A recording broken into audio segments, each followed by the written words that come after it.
Now we listen, come on, all door to door. If you know we're not sure, you go ball. Well, God ding, got them. God ding, got them. Well, God ding, got them. Let's go. Yeah. Boy, you for we know, Baba. Sick as I'm here, but you bring me a semper, glad to pay, Baba. I'm in the boom, or screw me the palm, yes, yeah,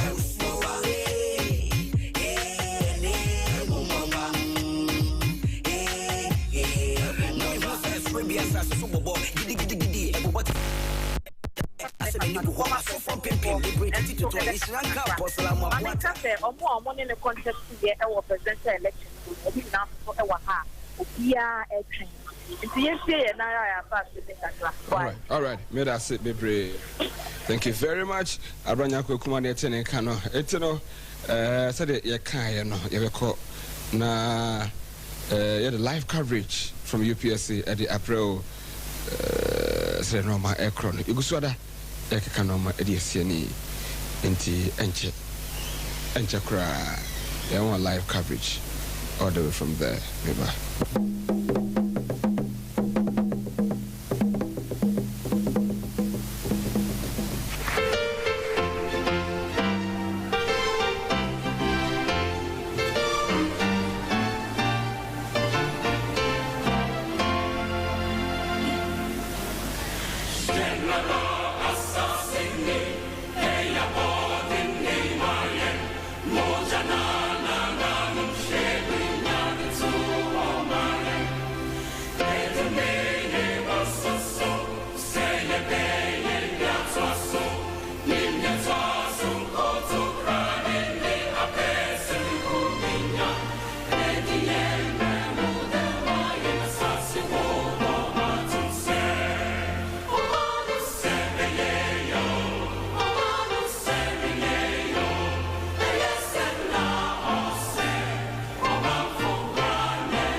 Oh my God, I'm free yemra. Ken City, Akefo, any atie phone free yemra. And ne medi asem papa binam. Why crado? Sada ube wini sikana. Any atie medi enija sronku bi eba wakwem. Yatuni din se sikafie. Na wohwe sikafie bema wakwanya na wadi achadie pi wobra. Wohwe na wutie Ken City Media Channel. Ebiti se Net2 TV, Oman FM, Ash FM, Nap Radio. Eye enija sronku ene edeba wakwem. Die wo munie sa opese unya sa kwanya yi. Na wudi sika chadie kese a sikafie ede aba wakwem no dia. For mobile phone dial *274*3# awo MTN so. Na wawie ne sa no eno ne se ubetchusu ye stations ni mu bia. Say Net2 TV, Oman FM, Ash FM, and a Nap Radio. Na wadi hihye ne so. Ye fa sa kwanya we so. Na ye de abo ye loyal listeners. Metra omu tie Oman FM, Ash FM, Nap Radio. Na sanso hwe Net2 TV ka ho no. Pese mesesa akwanya we yo. Eye sika fie achadia sronko ena eba wakwem. Na hwe Net2 TV. Na utie Oman FM, Ash FM, Nap Radio no. Wo akwanya se obewini sa achadia kase a ye de eba wakwem. Sika fie wase obia bediti. Side Medi National Lottery Authority. Amwo Caritas Lottery Platform so ena on sashase. Na hye nso se enhyehyeye ewo. Sika fie ye chawa chadia sronko. Members of the National Council and elders of MP, our national chairman, our general secretary, former presidential aspirants and of the new patriotic party, former presidential candidates, members of the diplomatic corps, distinguished traditional rulers, revered council of Zongo chiefs and elders, honorable ministers and deputy ministers of state, our religious leaders and members of the Christian Council of Ghana, honorable members of parliament, our parliamentary candidates, metropolitan, municipal and district chief executives, CEOs and deputies of all state agencies, past and present leadership of the new patriotic party from our regions and all constituencies, representatives of all political parties in Ghana, academia and heads of all institutions, civil society and non-governmental organizations, representatives of all workers' unions and other bodies, distinguished invited guests, students, our UPSA family, the Pro-VC, who is our host for today, fellow patriots from all over Ghana, our media partners from across the country, and every citizen here gathered, especially our cherished viewers on all stations and channels who are listening to us today. Our deepest appreciation for your time, for your presence, and your dedication. We promise you an exciting journey together. Thank you for joining us.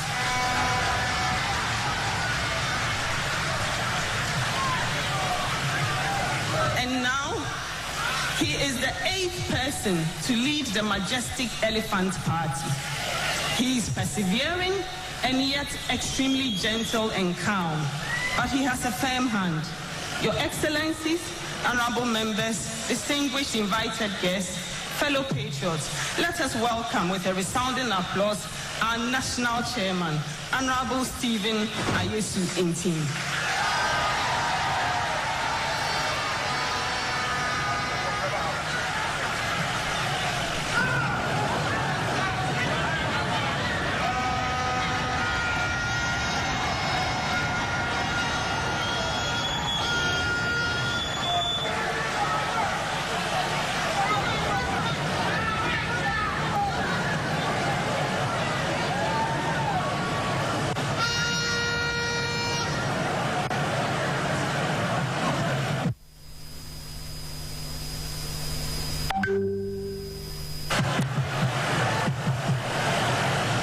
Good evening, ladies and gentlemen.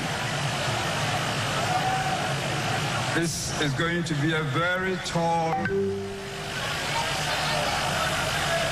addressing of all the dignitaries, but I'll give it a shot. Your Excellency, the Vice President of the Republic,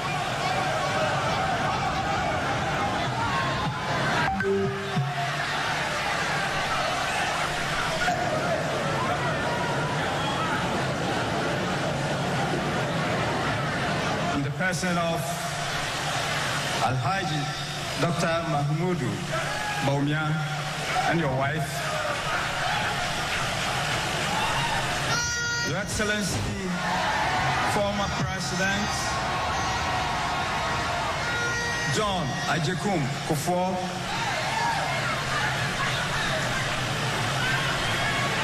the General Secretary of the New Patriotic Party, Justin Kudia Frimpong. All protocols duly observed.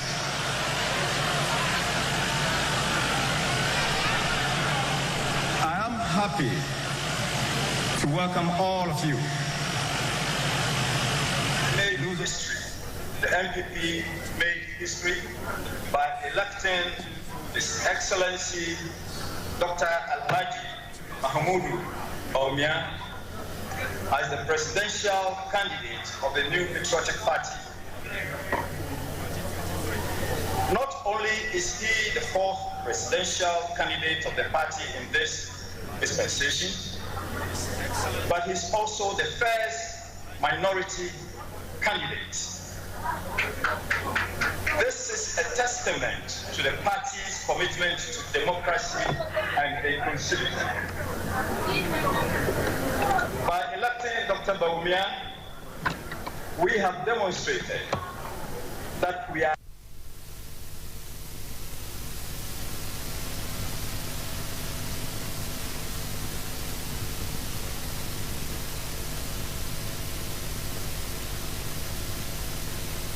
electing Dr. Bawumia, we have demonstrated that we are not an exclusive party, but one that values diversity and embraces different perspectives. I commend Dr. Mahmud Bawumia for his exceptional determination and hard work, which has earned him the well-deserved position of the MPP's presidential candidate. For their continued support for the party and the democratic process is greatly appreciated. Indeed, our presence here today shows our love for the party and commitment to its values. Thank you for being part of our journey towards a better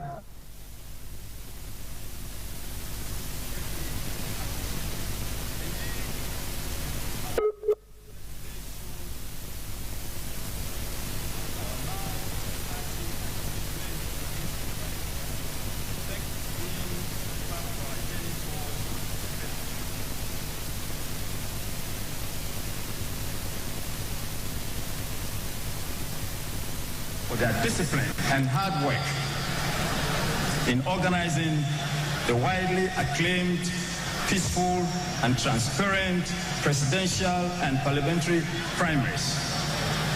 I commend your efforts, and I expect all parliamentary candidates and party executives to take immediate action by reaching out to all unsuccessful aspirants and form formidable constituency campaign teams to guarantee our party retains its majority in the 10th Parliament. Failure to do so is not an option. It is time to put aside all differences and come together. Let us bridge every gap, heal every wound, and work together with a renewed passion for victory.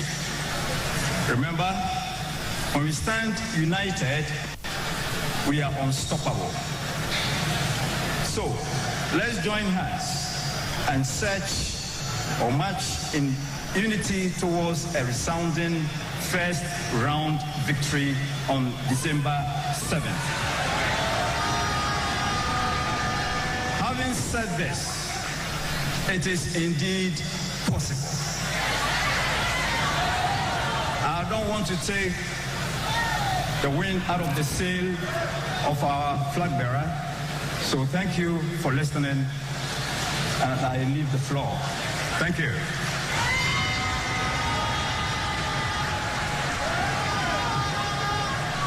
I think we could do it better. Another round of applause for our honorable chairman. He is popularly called Ghana's gentle giant. He ruled from 2000 to 2008. Your Excellencies, distinguished ladies and gentlemen, we now invite the most revered former president of Ghana for his message.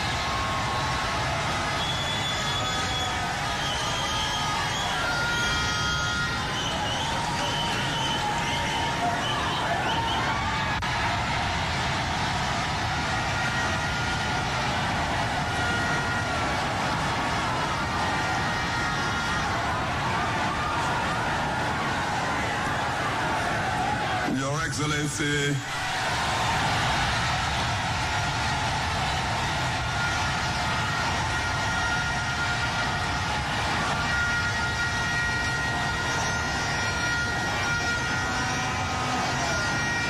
our beautiful First Lady, Mrs. Rebecca Akufo-Addo,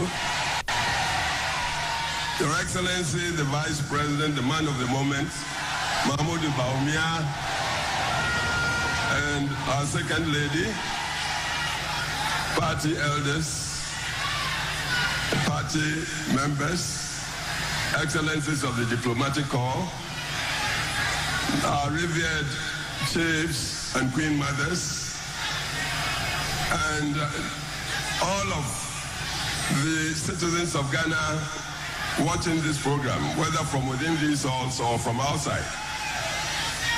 I have come to bear witness to the candidate who is being inaugurated today.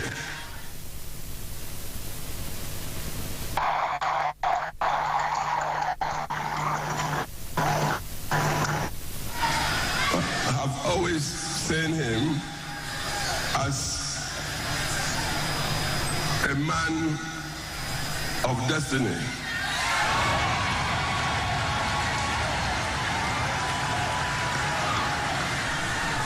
When I first saw him, and that was about 2002, he was just a research assistant to the governor of the Central Bank, and in faraway London. This young man delivered a paper at an international conference of giants from the city of London, the financial world, and some very powerful people of governments. And immediately he finished his address, he was going to sit down, but there was something in his statement and about him. I was president of Ghana then.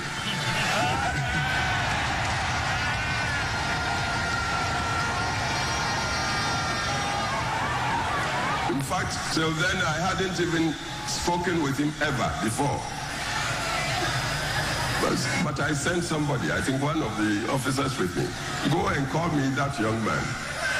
He came, I congratulated him, and I don't know what came in me. Prophetically, I told him, carry on like that, and you'll go far.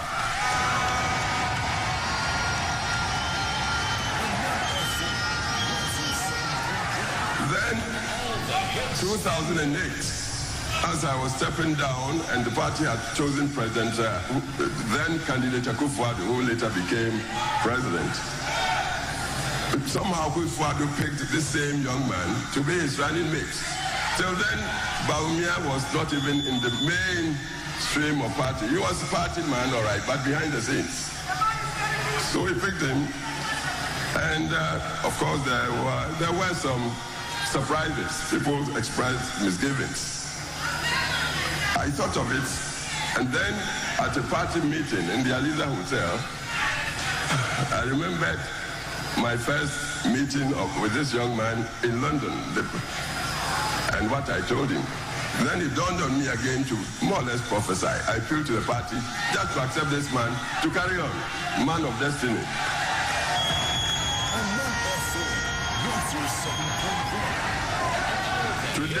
all gathered here to launch him as our presidential candidate for 2024 election for President of Ghana. As I said, I come to bear witness that this man definitely is on a mission determined by destiny. And please, let's all accept him to continue. We happen to be living in times where the whole world is in a flux.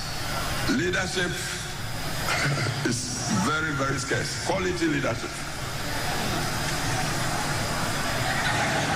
If anybody aspires to be a leader without command of the new technologies, like digitalization,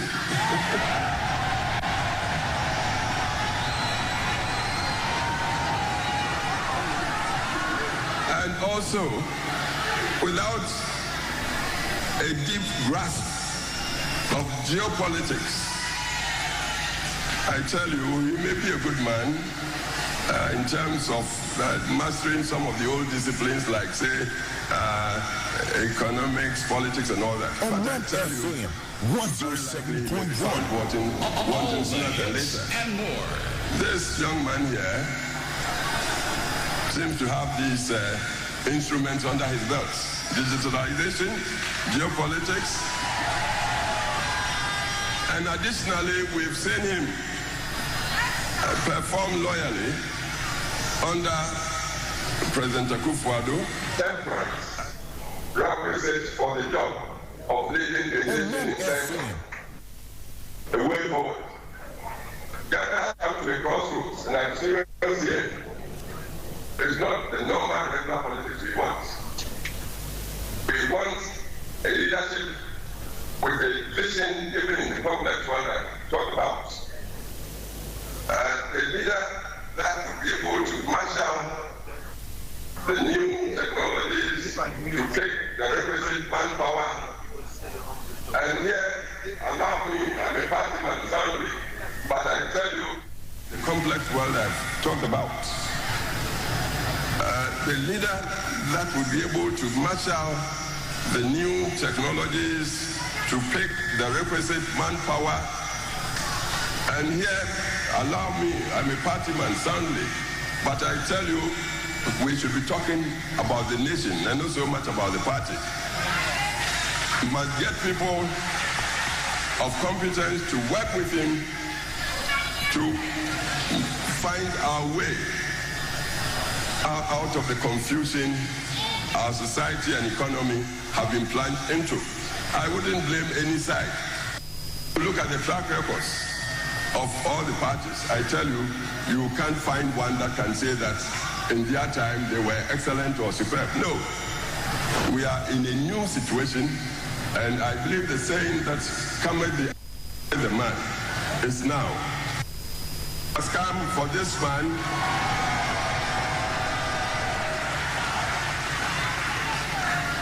And I like the theme that is posted against the wall. Look at behind the lectern there. Bold solutions for the future.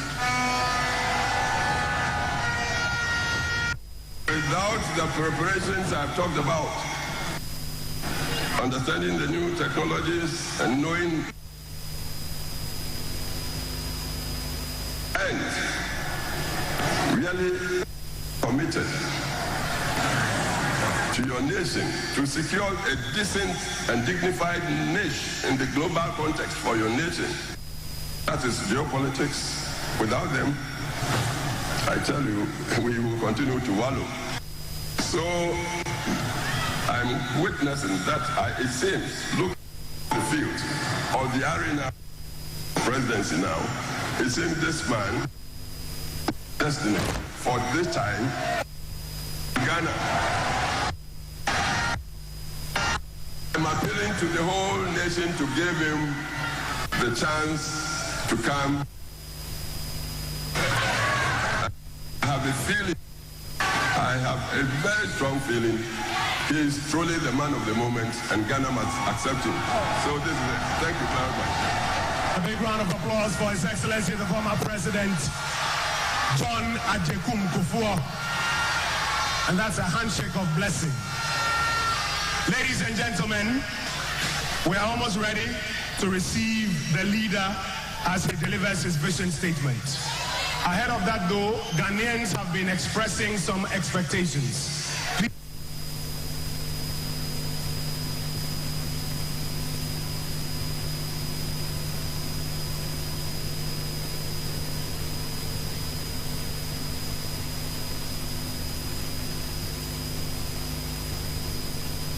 On 1 FM. On 1 FM.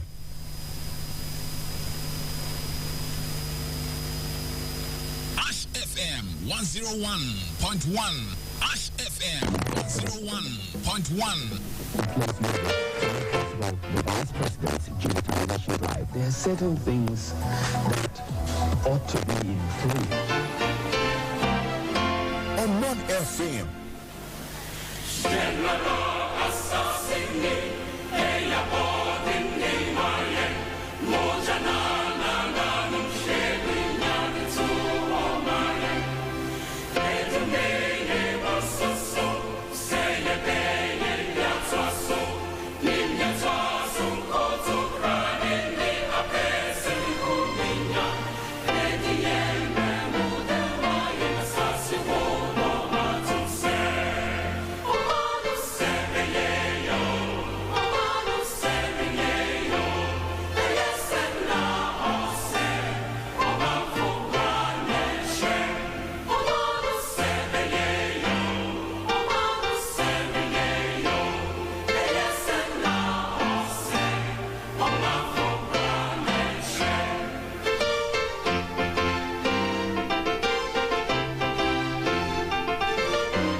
On 1 FM.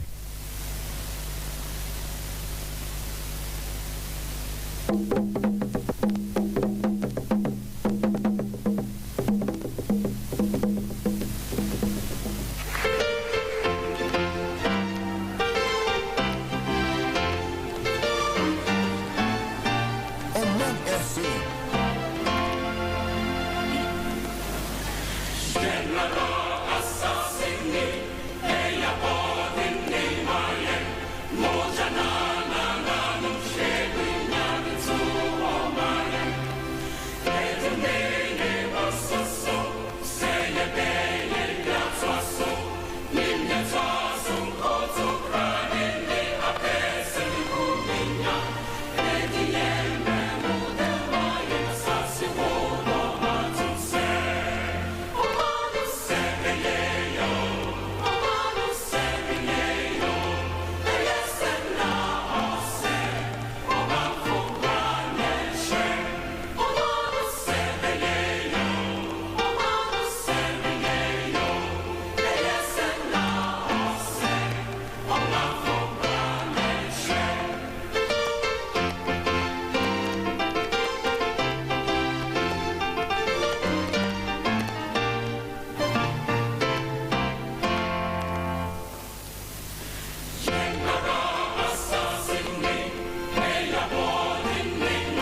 on 1 FM.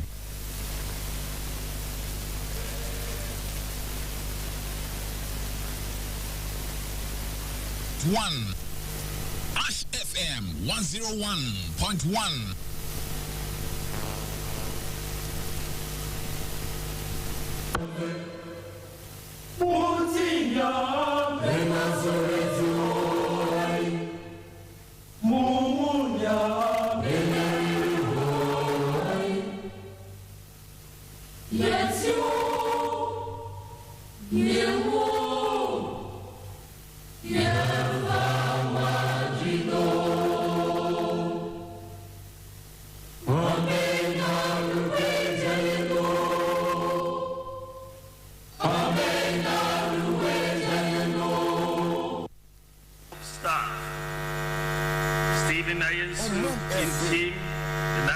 Chairman, our General Secretary, Justin Kodia Frimpong, the Chairman of the Council of Elders, Honorable Akman Owusu-Ejiman, and members of the Council of Elders, members of the National Executives, members of the Council of State, Ministers of State here present, members of Parliament, parliamentary candidates, former presidential aspirants, members of the diplomatic corps, religious leaders, traditional leaders, CEOs present, invited guests, members of the media, distinguished ladies and gentlemen. Ladies and gentlemen, 3 months ago, I was elected as leader and flag bearer of the new Patriotic Party to lead the party into the 2024 elections. I am eternally grateful to His Excellency the President, Nana Addo Dankwa, the opportunity to serve as Vice President. 11 days ago, the party also completed its election of parliamentary candidates for the 2024 elections. Let me use this opportunity to also appreciate the leadership and grassroots of our beloved party, the MPP, for the seamless organization of the parliamentary primaries following on the... On 1 FM.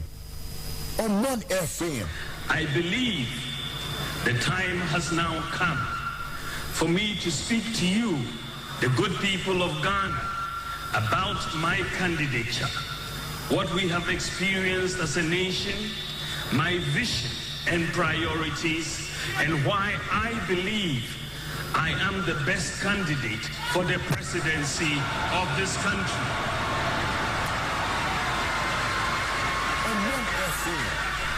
I recognize that submitting myself to your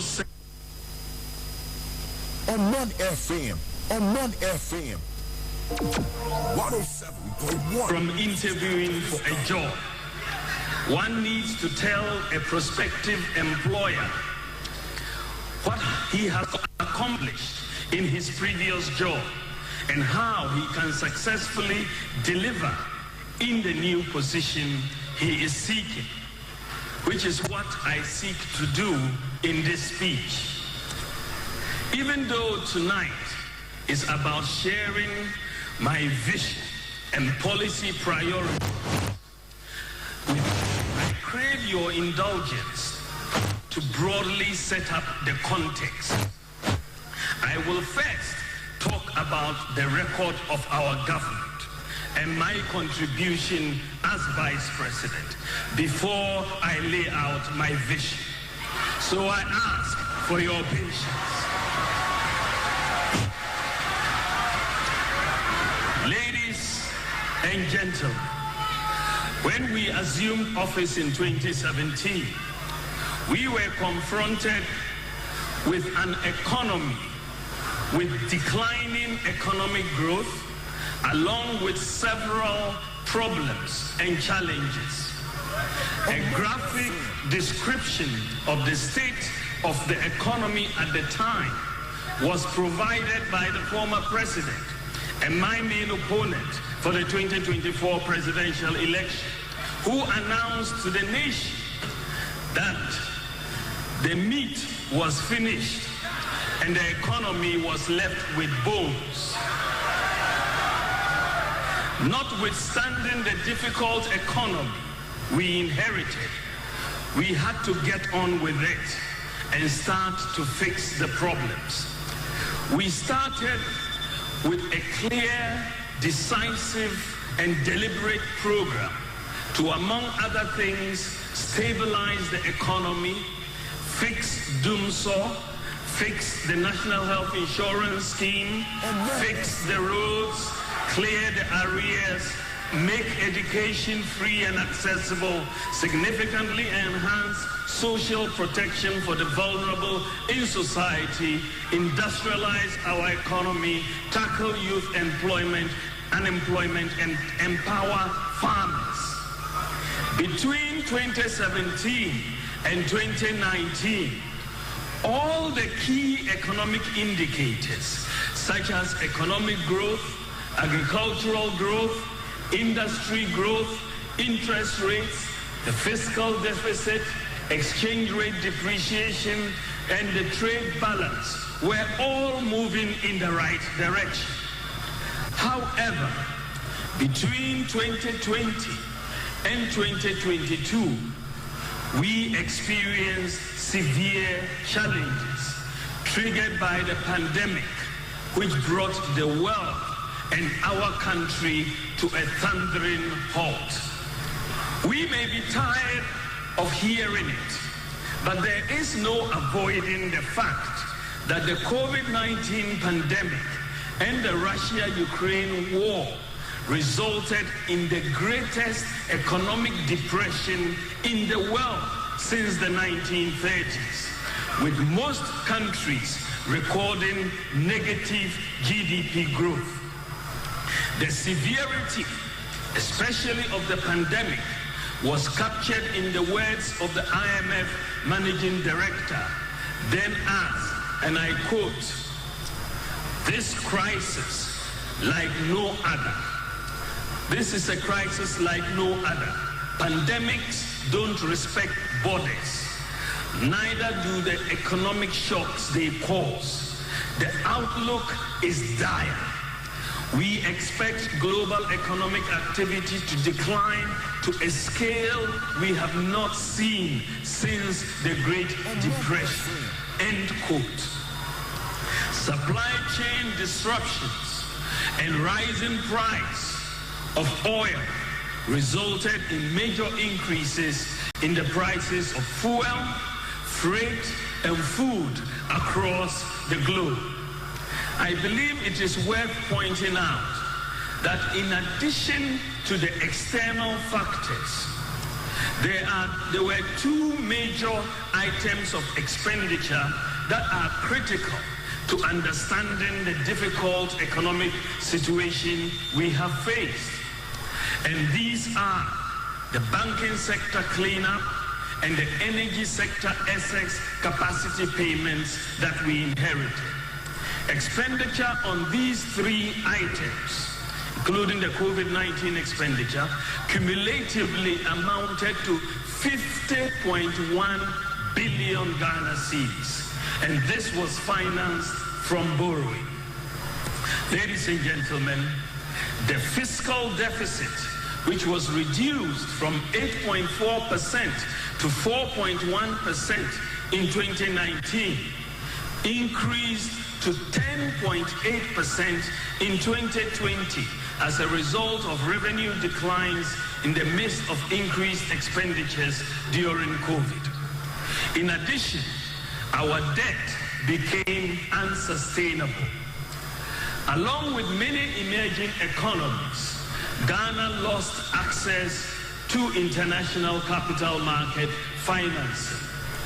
This resulted in a balance of payments crisis, as Ghana had to continue to honor its debt obligations energy payments, and the import bill.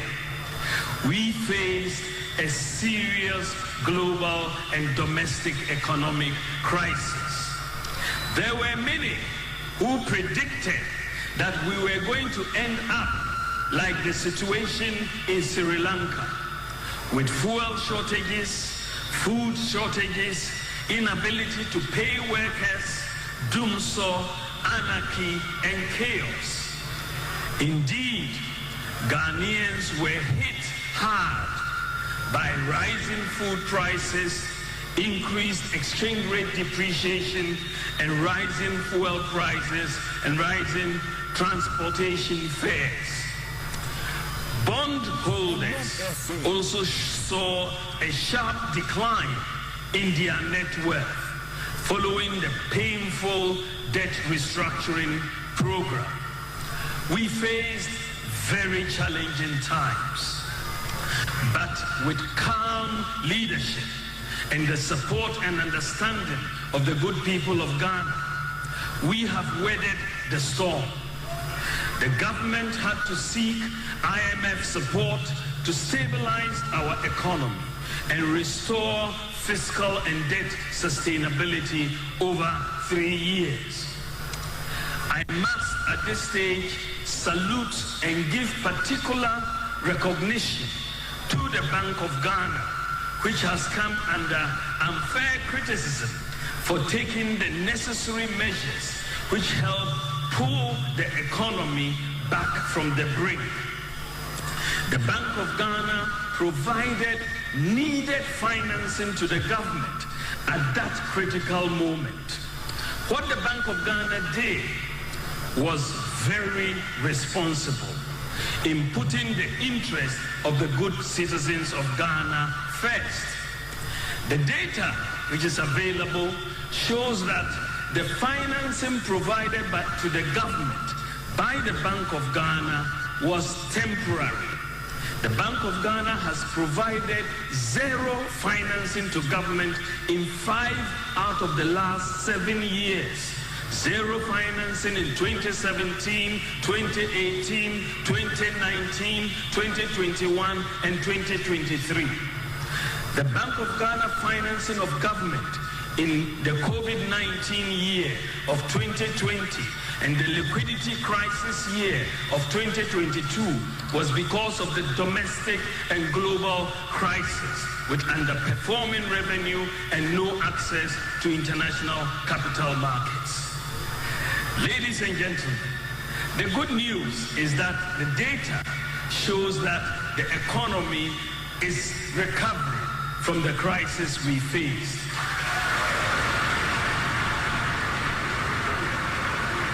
Inflation has declined from 54% in January last year to 23% in December 2023. Economic growth is rebounding, spending is under control, and the fiscal deficit as a percentage of GDP has declined from 10.8% in 2020 to 4.2% in 2023. The debt to GDP ratio, after increasing from 61.2% in 2019 to 76.6% in 2021, has declined to 66.4% in 2023. And the exchange rate depreciation has also slowed down sharply since February 2023. Whereas the exchange rate depreciated by 30% in 2022, between February and December 2023, the exchange rate depreciated by only 9%. Ladies and gentlemen, what is remarkable is that notwithstanding the domestic and global crisis that we have experienced between 2020 and 2022, the economic performance as measured by the key economic indicators such as GDP growth, agricultural growth, industry growth, trade balance, exchange rate depreciation, lending rates, gross international reserves, and jobs. The performance of all these key indicators is better under our government than that of the 2013 to 2016 period, when there was no global crisis. Let me give you two examples for the sake of time. You look at agricultural growth, and the stronger GDP growth performance in 2017 to 2022 period is underpinned by a strong agricultural GDP growth, which increased from an average of 2.9% between 2013 and 2016 to an average of 6% between 2017 and 2022. We have done double what we inherited, notwithstanding the crisis. We have made a lot of progress in agriculture, even though there is more to be done. Rice imports, for example, have declined by 45%, from 805,000 metric tons to 440,000 metric tons between 2021 and 2023. The goal is to be a net exporter of rice by 2028. It is clear that some of our policy interventions, such as planting for food and jobs, have borne fruit. I now tackle exchange rate depreciation. On the performance of the cedi exchange rate, it is also interesting to note that between 2013 and 2016, just before we came into office, the cedi depreciated by an average of 17.7% annually.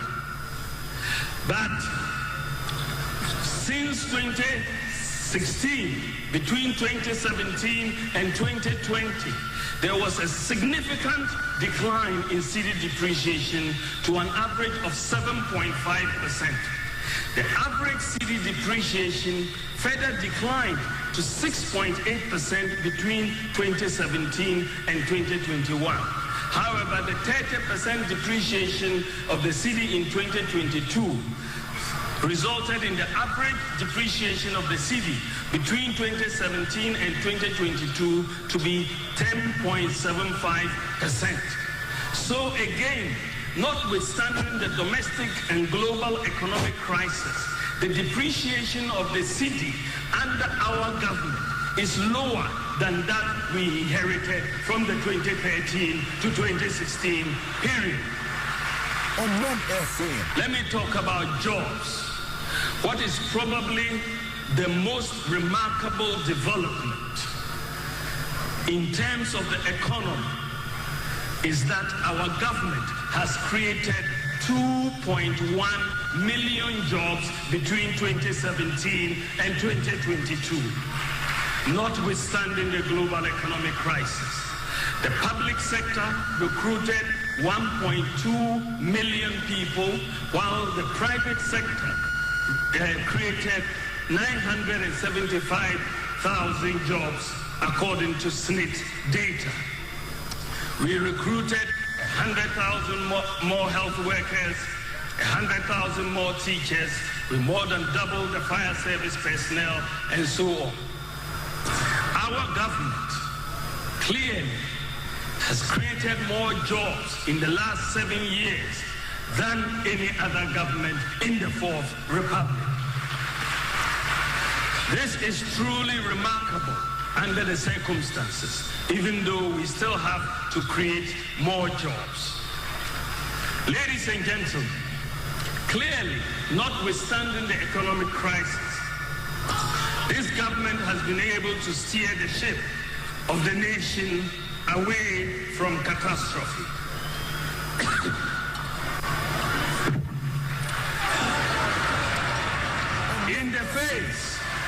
In the face of the crisis, overall performance of the economy in areas such as GDP growth, agricultural growth, industrial growth, trade balance, gross international reserves, and job creation has demonstrated resilience. Ladies and gentlemen, available data also shows that notwithstanding the challenging economy we inherited and the global economic crisis that ensued, government has chalked a large number of achievements across the country. Due to the constraints of time, I will only be able to enumerate a few of these achievements. However, government will soon outdoor our performance tracker in the next few weeks, which will detail all of our achievements in every sector and every district in the Republic of Ghana. But I'll name just a few of the achievements.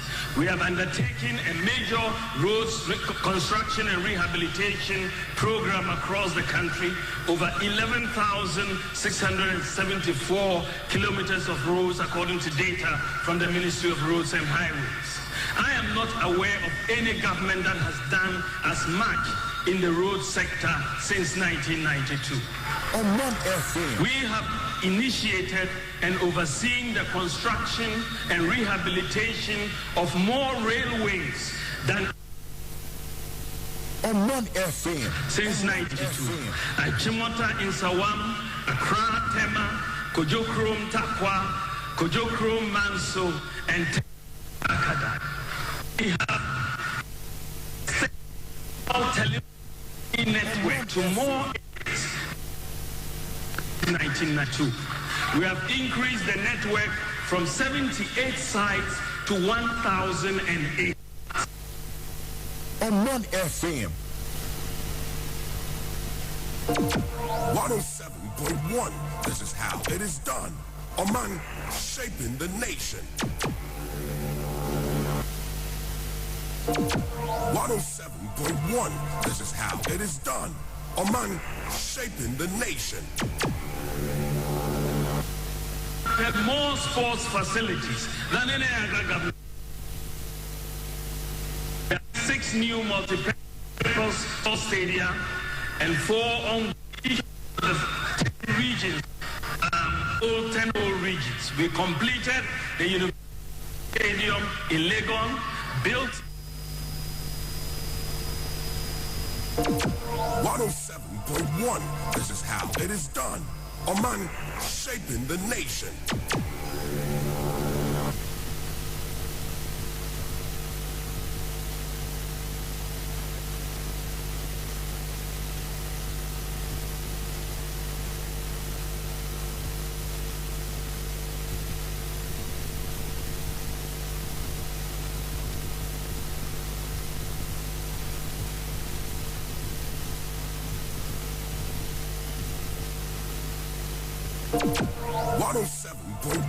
This is how it is done. Among shaping the nation.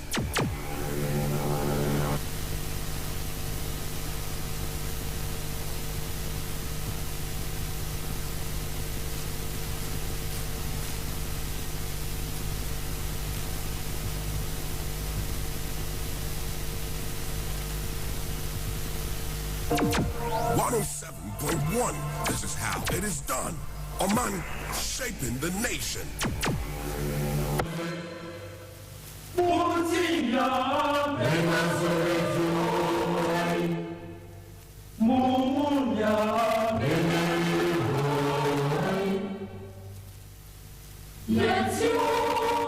It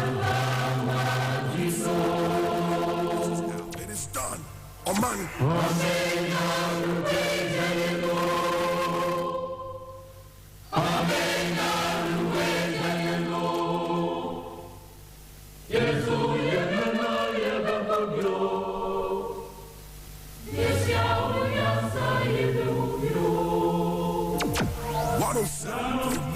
this is how it is done. Among shaping the nation. Young, every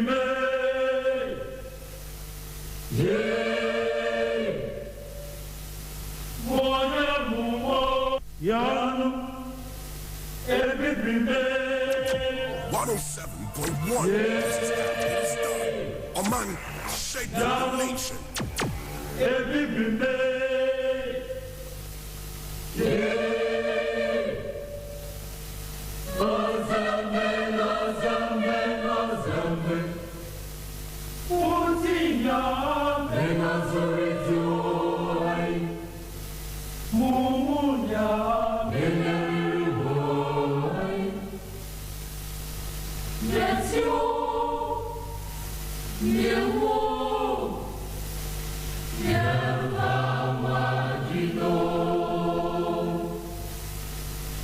On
FM.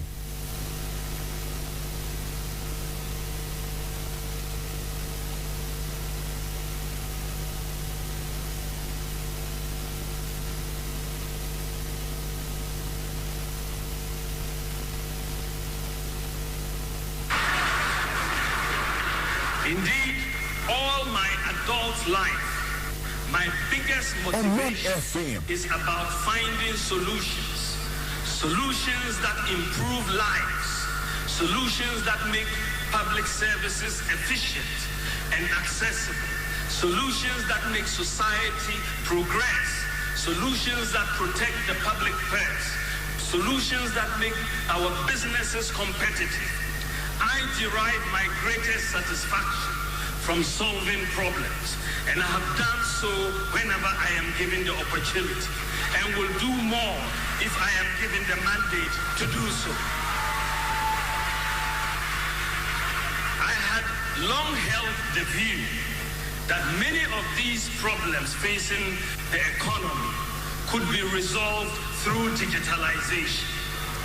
In fact, in my 2010 book on monetary policy and financial sector reform in Africa, I proposed digitalization, amongst others, as the way forward for African countries.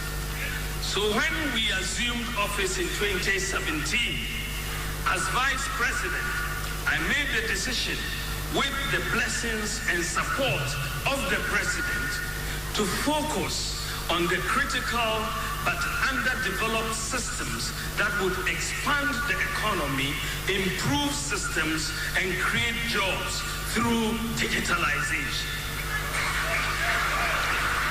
Therefore, as the Finance Minister oversees the budget through fiscal policy, the Governor of the Central Bank also focused on monetary and exchange rate policy. I focused on the complementary data and systems improvement that would ensure the ease of doing business and change the fundamentals of the economy, making it more dynamic and responsive to modern trends and the management of it more scientific and efficient. Ladies and gentlemen, I was thankfully appointed as chairman of the economic management team. As a subcommittee to cabinet, we do not have any decision-making powers, but I am very proud of the quality of advice we have been providing over the years to cabinet. As vice president, I was asked by the president to assist in solving some of the problems that were inhibiting the transformation of Ghana's economy. My approach was to help formalize the economy through digitalization as stated in our 2016 manifesto. This is why my office has had oversight responsibility for many of the government's digitalization projects. We can only build a vibrant nation if we have strong systems and institutions that work. Very soon, artificial intelligence will transform the world. How are we preparing Ghana for this new phenomenon? I will now come to how we are using digitalization to transform the economy and preparing our society to be competitive as Africa is busily becoming the largest single market in the world with its 1.4 billion people. Ladies and gentlemen, a major problem that we had as a country was the absence of a unique identity for citizens and residents. With oversight from my office, the National Identification Authority moved very quickly with the issuance of the biometric national ID cards, the Ghana card to the population. The Ghana card project was initiated by President Kufuor. So far, 17 million people have been enrolled on the Ghana card by the NIA. I would like to note that between 2007 and 2016, only 900,000 Ghana cards were issued. With the Ghana card, the identity of the people, even dead people, can be established using their fingerprints. With the Ghana card, every Ghanaian, regardless of locations or status, whether rich or poor, now can be officially registered and recognized as a Ghanaian. Before this, it was possible for someone to be born, live, and die in Ghana without ever being registered.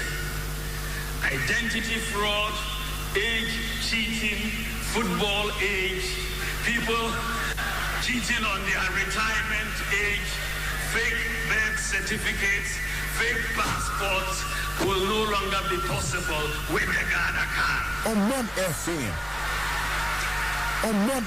Today, because your Ghana card is linked to your bank account and your SIM card, people cannot just go and borrow money from the bank and disappear and appear with a new name as used to happen.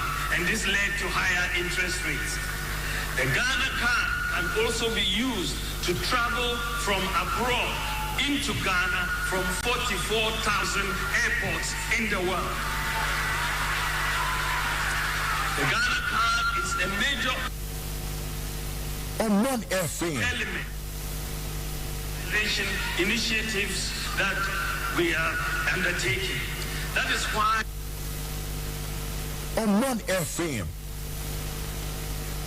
implementation has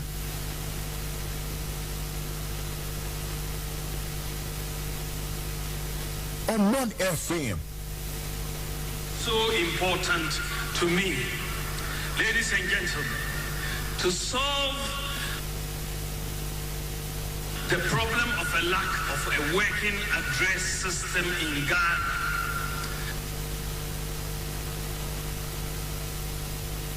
or status, whether my office is leveraged on GPS technology to implement a digital it was possible for someone to be born, live, and die in Ghana without ever being registered.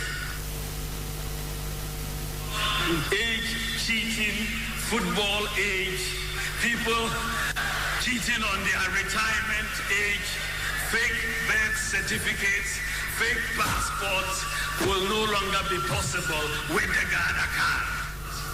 Today, because of mobile money interoperability, you can transfer money from a customer of one mobile money service provider to a customer of a different mobile money service provider, and also make payments from your mobile money account into any bank account, and you can receive payments from any bank account into your mobile money account. Ladies and gentlemen, you can do this 24 hours a day.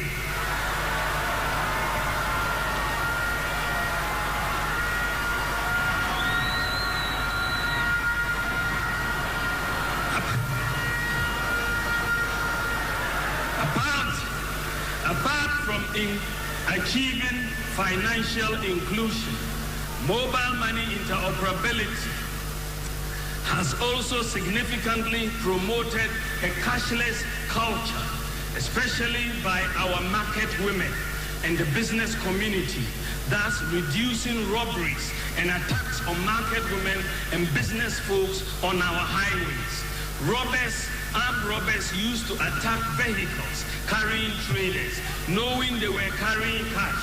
But now, many traders don't carry cash because they keep their monies on their mobile wallets for seamless transactions wherever they are.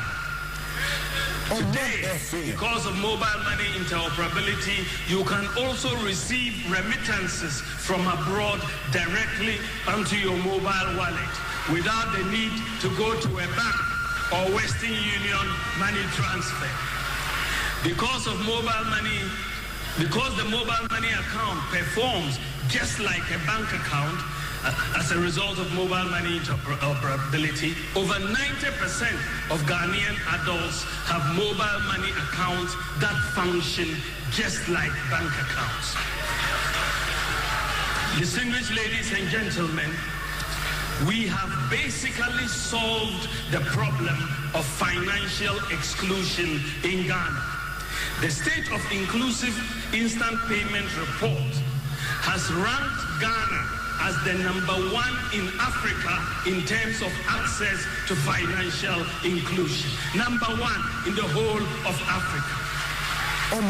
Today, because of digitalization, anyone can do banking and digital financial transactions 24 hours a day.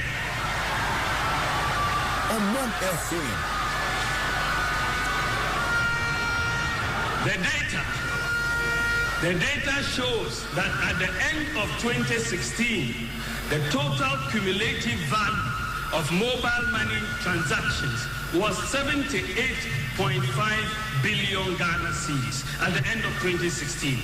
Following mobile money interoperability, the total cumulative value of mobile money transactions has increased from 78.5 billion to 1.9 trillion cedis in 2023.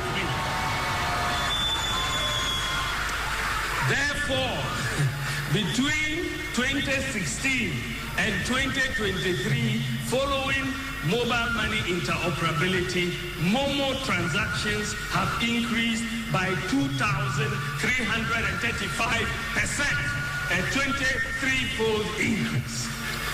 This is why Ghana continues to be the fastest growing mobile money market in Africa. Ladies and gentlemen, the digital payments infrastructure that we have put in place is boosting e-commerce in Ghana. Businesses are booming over Instagram, Facebook, Twitter, and so on. Many people who could not afford to rent or build shops are able to do business on the internet at little cost, with deliveries helped by the digital address and payments using mobile money interoperability. Ladies and gentlemen, e-commerce can be done 24 hours a day.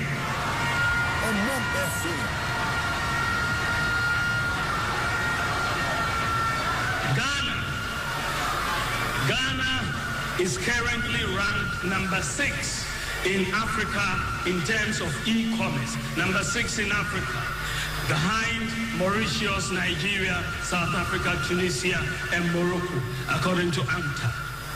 Ladies and gentlemen, addressing corruption in the public service. Our approach to improving delivery of public services is to minimize human contact as much as possible. Therefore, we embark on an aggressive digitalization of processes of service delivery across many public institutions with coordination from my office. When you look at the passport office, we have digitalized the passport office with oversight from my office. With digitalization, the average turnaround for acquisition of passports has been significantly reduced.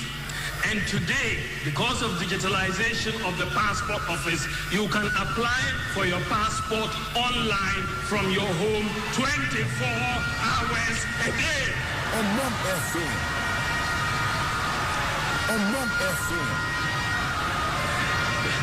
The digitalization of the passport application process has resulted in a major increase in the number of passports processed annually, as well as the revenue yield to the passport office.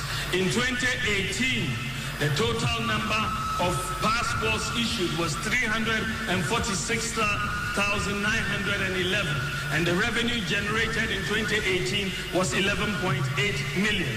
By 2023, following digitalization, the passport office issued 751,761 passports with revenue of 94 million Ghana cedis. The ultimate objective is to eradicate human interface in all phases of the passport application process, to give true meaning to the online filing and processing of forms. I will come back to this issue of passport shortly when I get into my vision and priorities.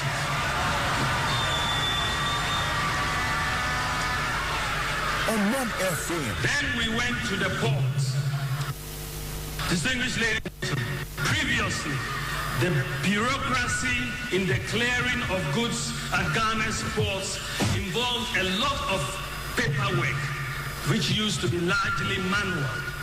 This caused delays, corruption, inefficiencies, frustration, and loss of revenue to government. Many citizens goods at these ports had horror stories about their experiences at the port.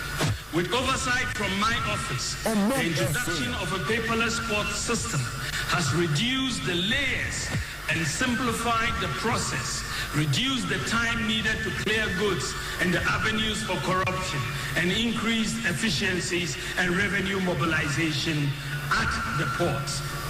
Digitalization has also taken place at the Drivers and Vehicle Licensing Authority, which offers two traditional services: driver licensing and vehicle registration services. And today, the office services that DVLA is offering can be matched, well, they're just world class. They can be matched to any other country.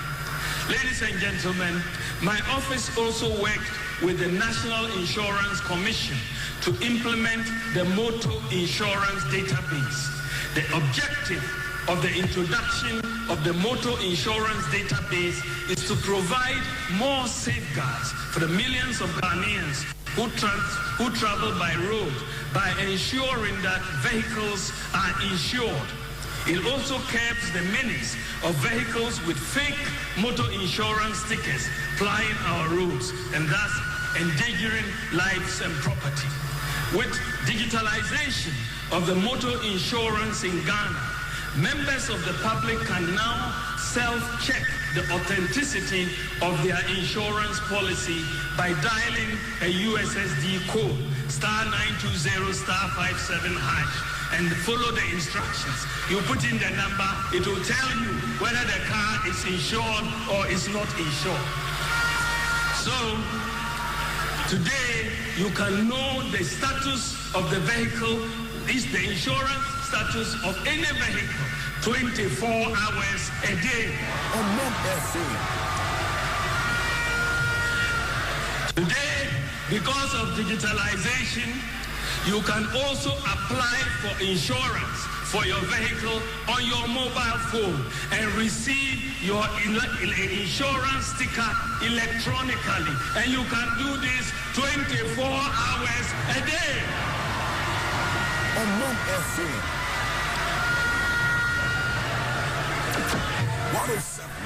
Ladies and gentlemen, it is done. With oversight from my office, we have digitized the births and deaths registry, and we have just completed the integration of the births and deaths registry with the databases of the Ghana Health Service and the National Identification Authority, so that the record of births and deaths would be consistent across all of these databases. Starting this quarter, in fact, I will launch this in a few weeks, but starting this quarter, newborn children in Ghana will be given a Ghana card number. But the actual Ghana card will be issued when the child is 6 years old, when his or her biometrics are fully formed. So we are bringing a brochure to Ghana.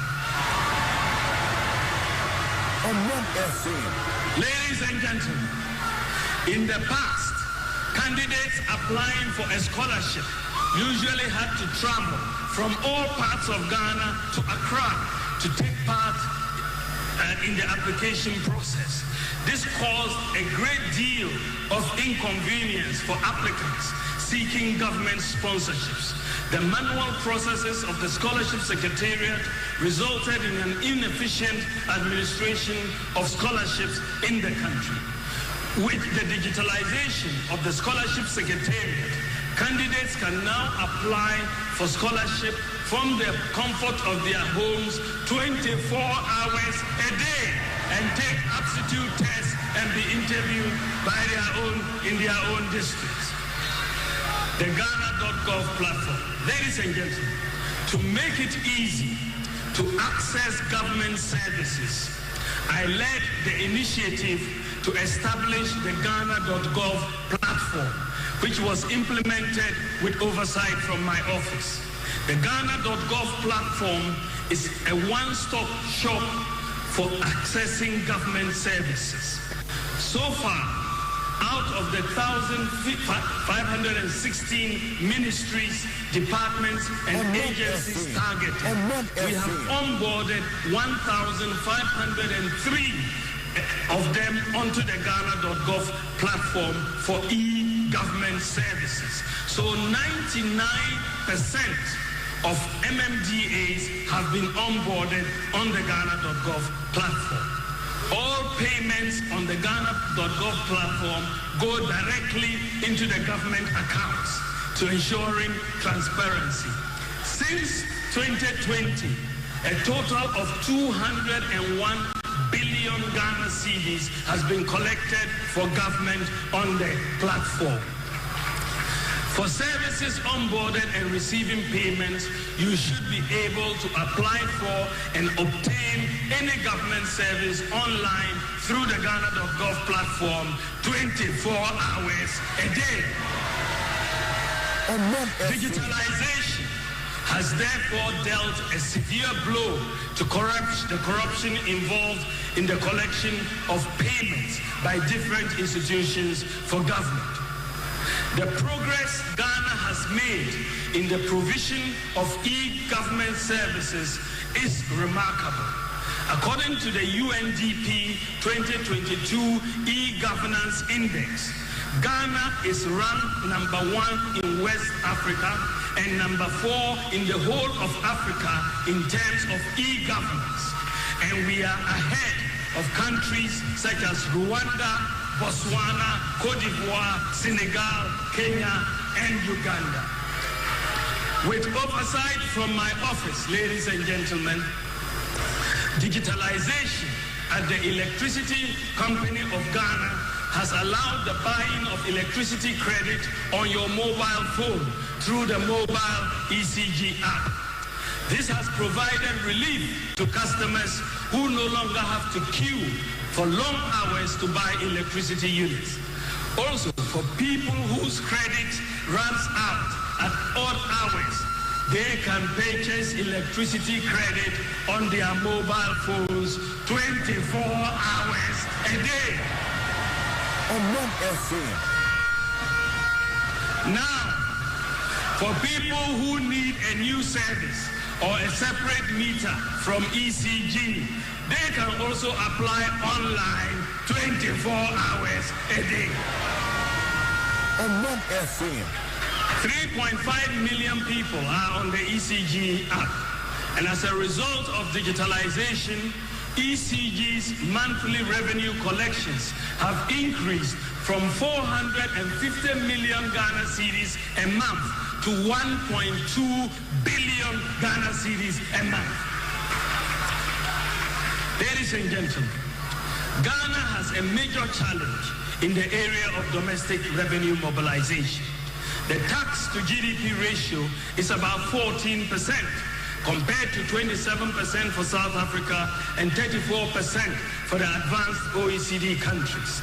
Most adults in Ghana are outside the tax net, and compliance is very low. At the beginning of 2017, only 4% of the population of Ghana had tax identification numbers. To increase the number of people with tax identification numbers, I propose that we designate the Ghana card as the tax identification number. In doing this, we have increased the percentage of adults with tax identification numbers from 4% to 85%. It is now incumbent on the GRA to use this database in tax collection to broaden the tax net. Furthermore, ladies and gentlemen, with oversight from my office, the SNIT, National Health Insurance, GRA, Controller and Accountant General Payroll, DVLA, SIM card, and bank accounts have all been linked to the NIA database linked to the Ghana card. Today, your SNIT number is your Ghana card number. Your NHIS number is your Ghana card number. Your TIN number is your Ghana card number. The integration of the database is allowing us to successfully weed out ghost workers on payroll. A biometric audit of the National Service Scheme payroll found about 44,707 ghost workers and potential ghost workers between 2022 and 2024. And this has saved Ghana a total of 356 million Ghana cedis. Also, SNIT has suspended payment of 480 million Ghana cedis to 29,000 ghost pensioners using the Ghana card system. Ladies and gentlemen, we have also recently integrated the Controller and Accountant General Payroll database with the NIA database to eliminate ghost workers on government payroll. Through digitalization, we have finally been able to solve the long-standing problem of ghost workers on government payroll. Ladies and gentlemen, many people, including highly educated people, find the process of filing taxes complex. To make it easier and less cumbersome to file taxes, I challenged the GRA to come up with a simple-to-use mobile app to enable ordinary people to file and pay taxes using their mobile phones. And this has been done. Today, you can file your taxes 24 hours a day on your mobile phone. on 1FM. Ladies and gentlemen, in the area of healthcare, digitalization of hospital medical records to make healthcare easily accessible across the country, we have overseen the connection of health facilities under the Ghana Health Service onto one digital platform. So far, all teaching hospitals, all regional hospitals, and all district hospitals have been connected and can talk to each other. The goal is to network over 90% of all hospitals.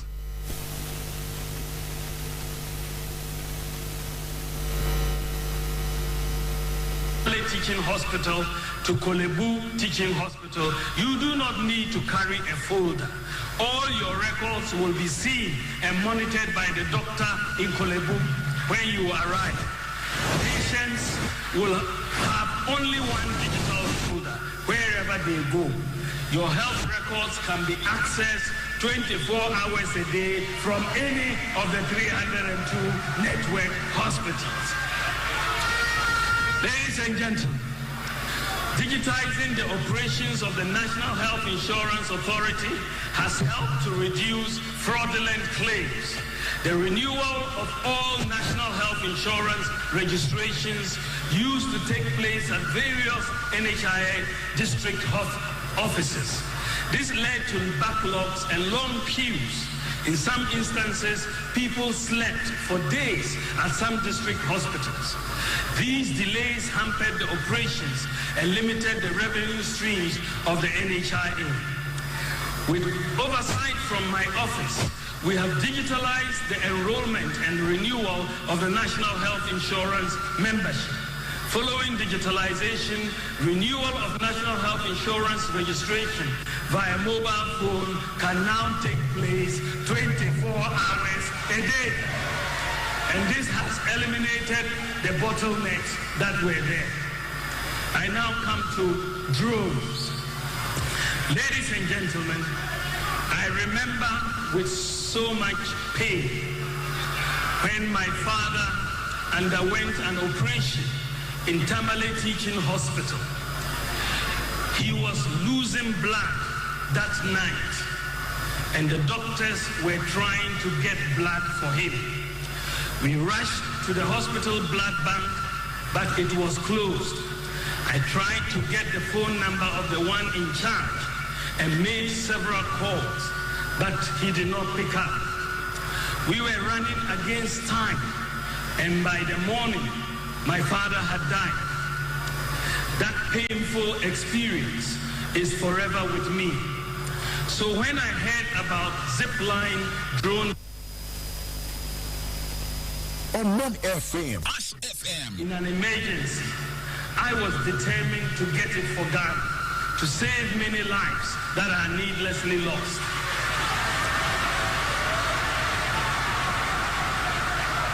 I went to Silicon Valley in the USA, and I had a meeting with the co-founder of Zipline, Robert Keller, and convinced him to set up Zipline in Ghana. When I announced the imminent arrival of Zipline in Ghana, our friends in the opposition said that the drones were for taking pictures of women in their bathrooms. Ladies and gentlemen, previously, hospitals and clinics in remote and largely rural communities like Nyangosra in Afajato South, Afram Plains, Yagaba, or Yunyo had difficulty of getting medical supplies, especially in times of emergencies involving snake bites, childbirth, blood loss, floods, and so on. Many lives are needlessly lost because the hospitals are unable to access critically needed supplies on time. To address this problem, Ghana opted to partner Zipline, the world's largest automated on-demand delivery service for medical supplies. We've established 6 Zipline distribution centers in Omanako, in the Eastern region, in Panya, Ashanti, Mampong, Vopsi in Northeast region, Sechiwi also, Kete Krachi, Enum, And Zipline has made millions of deliveries of medicines, blood, and vaccines to many remote parts of Ghana and has saved many lives. Ladies and gentlemen, Zipline services are available 24 hours a day. I should add rather proudly that Ghana has the largest medical drone delivery service in the whole world. The whole world. What is even more impressive is that the drone centers are 100% manned by young, talented Ghanaians. They are manning all of the drones. Ladies and gentlemen, in 2019, I challenged the Pharmaceutical Society of Ghana during their annual meeting in Ho to go digital and place all pharmacies in Ghana on a digital platform for ease of access by Ghanaians. The Pharmacy Council, in collaboration with the private sector, has completed the work on a digital platform for all pharmacies in Ghana. Basically, the National Electronic Pharmacy Platform will offer the opportunity for everybody through a mobile phone to upload your prescriptions and find out which pharmacies near you have the medicines. Secondly, you can compare the prices of the same drug offered by different pharmacies and decide where you want to order from. And those orders will be delivered using your digital address at home. Ghanaians will experience the e-pharmacy platform in full operation this year when every pharmacy is onboarded. E-pharmacy services will be available 24 hours a day. Ladies and gentlemen, over the last 7 years, we have witnessed what some international observers have described as an extraordinary digitalization of the Ghanaian economy. But this extraordinary digitalization has not happened in a vacuum. We have had to put in place critical infrastructure to support digitalization. I should note that 93% of the NCA licensed fiber optic cable in the total licensed fiber optic cable is 7,234 kilometers, but 93% of that was put in place since 2017. In addition, we've implemented a national government cloud infrastructure, cybersecurity infrastructure, deployed the public key infrastructure, PKI, to provide another layer of security to students, to citizens, to support digitalization. Ladies and gentlemen, what is remarkable about Ghana's digitalization journey is that the various initiatives were implemented using local IT companies and local talent. It was deliberately done that way. So, ladies and gentlemen, if as my prospective employer, you ask me the question, so Dr. Bawumia, you want to Ash FM.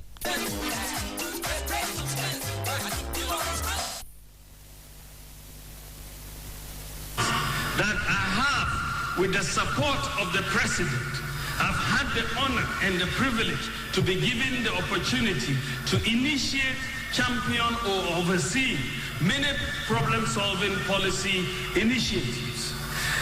Many of these include many of the digitalization initiatives that I have just discussed, the no guarantor student loans with a Ghana card, one constituency, one ambulance, Zipline drones, Agenda 111, the Sino-Hydro Barter Agreement, provision of hydroxyurea for sickle cell patients, Zongo Development Fund, the Bank of Ghana Gold Purchase Program, the Gold for Oil Policy, abolishing the filling of embarkation cards, Go Right Taxi Service, the system to tackle ghost names on the public payroll, and many more. It is important, ladies and gentlemen, to note that many of the transformational policy initiatives that we have introduced since 2017 are being done for the first time since independence. What is interesting is that because many of them have not been done before, many people who think in terms of impossibility argue that they were not possible, but we have made them possible.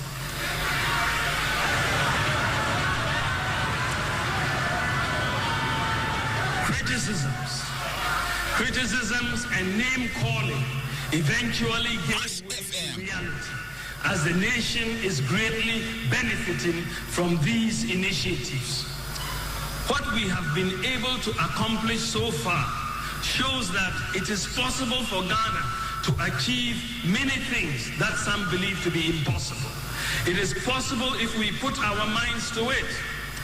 We need to break the shackles of impossibility and embrace the mindset of possibility. Ladies and gentlemen, I now come to my vision.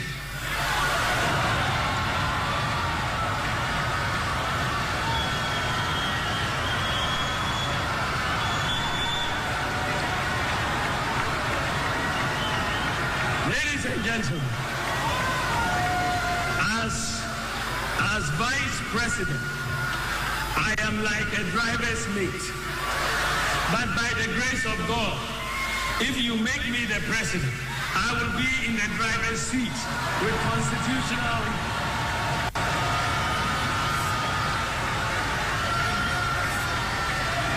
I will be in the driver's seat with constitutionally mandated authority to pursue my vision and my priorities. So what do I want to do in terms of vision and priorities and policies if you give me the opportunity by the grace of God to become president of the Republic of Ghana? Ladies and gentlemen, in this regard, I have been engaged in a lot of consultation and doing a lot of thinking in the last few months about the lessons of the last 7 years, as well as my vision and priorities as I seek to become President of the Republic of Ghana. Clearly, the initial conditions that we inherited in 2017 are not the same as will be in 2025. Therefore, my priorities will be different. We have done many good things, and I will be seeking to build upon them. My vision, ladies and gentlemen, is to create a tent big enough to accommodate all our people, to tap into the resourcefulness and 101.1 FM. Hey, Opeyin, what is this I'm hearing about some economic census? Yes, the Ghana Statistical Service is conducting a nationwide census of all businesses called the Integrated Business Establishment Survey, popularly known as IBES. A census of businesses? What is that for? Well, for businesses to grow, they will need data on all business activities for decision-making to enhance their profitability. Hey, so does it mean my top bar is part of this exercise? Of course it is. All businesses, whether for profit or non-profit, are included. Okay, but won't my personal information be disclosed? Not at all. Data collected will be kept confidential and used solely for statistical purposes, so your individual information is well protected. Really? So when is it starting and how can I help? This exercise will begin in January 2024. Help by giving the right information to the field staff who will be visiting your business. Remember, support GSS to provide you with the right data for your business growth and national development. 2024 IBES, data for prudent business decisions. Unim say titi TCP will be animal, ebida swoho. Mr. de Paddy, a jomuda. Who the TCP egun so mujaria, a bon who by every one. For TCP friends so Uruanuma no Pebia, no more so buying. Unwediane na eja and I is so share a shewa. For TCP friends so effaso, and no, we say who we are.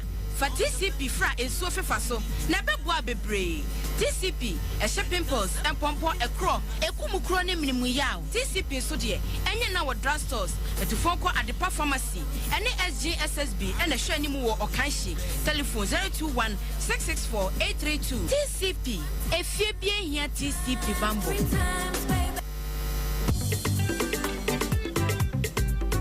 Osenka fose bibia wonemre edidia wonemre ediane no so wonemre na se ediane no mre dra na wo hia spices a ebemo aduane no aye de aye hwam aye appetizing a ema remi spices mpamu ja se wo kodoma eye ahwehwe remi spices wo flavors be to say chicken stew fried rice jollof Bawumia spices be na wo hwehwe ndofopa and for Diani dear and to church. Still be yam, na yada. Remy spices ready. Some kind of bayada.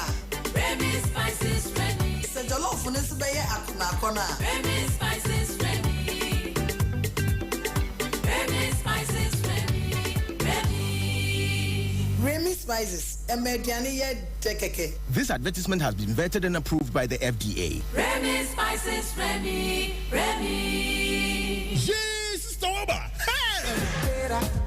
Who are they encouraging? You can see, no, they may find a measure and let them want to papa. And you're long beyond an idea, Major. Where they are true, but I'll be seeing you, so we're not quite a community problem. I can see, they said they just all one. But two roofing sheets and a home.